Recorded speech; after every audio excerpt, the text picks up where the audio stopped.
Former vice president claims that the move would save over 100,000 lives. Biden has taken the same stance that President Trump has taken, claiming wearing masks is patriotic. But this is a notable major shift from his promise to mandate masks across the country. So what has changed? Let's welcome in Princeton University lecturer Dr. Lauren Wright, a Newsmax contributor, and back with us again, filmmaker and content creator Maggie Vandenberg. Great to see you both. Thanks for sticking around with us. So, Maggie, Joe Biden went from a mask mandate. Now he's just saying, just please, if I'm asking, do it. It's the right thing to do. Basically what President Trump has said. What do you think changed? Did he finally read the Constitution? I think somebody probably explained to him that it would be unconstitutional to create a mask mandate. But I feel like once again, are we just living in Groundhog Day? Because I feel like I've seen this movie before. 15 days to slow the spread, wear a mask, save a life. I feel like we've been there and done that. Yeah, they're repackaging the same advice they've been giving us in just different ways over and over again. And Lauren, maybe Joe Biden's decision was based in part by all these Democratic lawmakers, the mayor of Denver, the mayor of Austin, Texas, the mayor of San Francisco, the governor of California have all decided, you know what? These mandates aren't important for us to follow. We're going to just enforce them on, impart them on you guys. I think there's a certain amount of this where the American public is just saying enough is enough. We tried these things before. It didn't work. We're back at record hospitalizations, record deaths again in this country. So what's the point? I mean, there's no excuse for leaders not following their own guidance. And Americans have really been jerked around so much with what are the rules? What works? Are we having another wide-ranging lockdown? Are we going to have limited lockdowns? Are we shutting down our businesses without any support from the government that expires at the end of this month? And so any policy moving forward, unfortunately, has to account for the very likely possibility that Americans are not going to comply as much as they were in the past. So that's why vaccines are so important, and that's why it's important for Joe Biden to lead by example, wear a mask, encourage people to wear a mask, because people are just not complying in the same way that they used to, and that's the reality. I mean, why would they comply, Maggie? We didn't get the sound on the air, but it just happened. Nancy Pelosi not too long ago said, she's fine passing a skinnier bill now that Joe Biden's going to be president. That's fine and everything. She seems completely out of touch.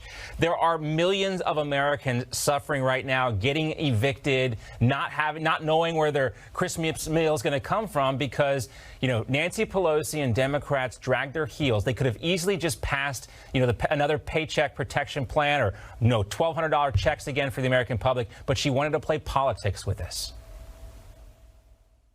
I feel, again, like we've seen this movie before this year. And I'm really sick of Democrats playing politics with the American people's lives. Here in California, it appears that we're going back into shutdown, and people are really fed up. They feel like they have done all they can and given all they can, and even set aside, money to improve their businesses and make them more COVID friendly.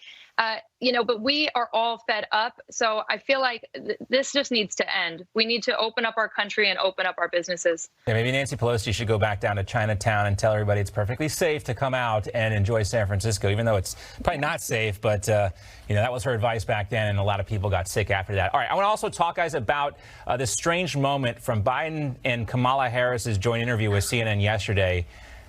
This is how he would handle Joe Biden, how he would handle a big policy disagreement, a big moral dispute between the two. Take a listen. If I reach something where there's a fundamental disagreement we have based on a moral principle, I'll develop some disease and say I have to resign. Look at that smile on Kamala Harris's face right after that. So she's probably just girding right now, Lauren, for one of these big moral policy disagreements. She's ready. She looks ready to hop right in there.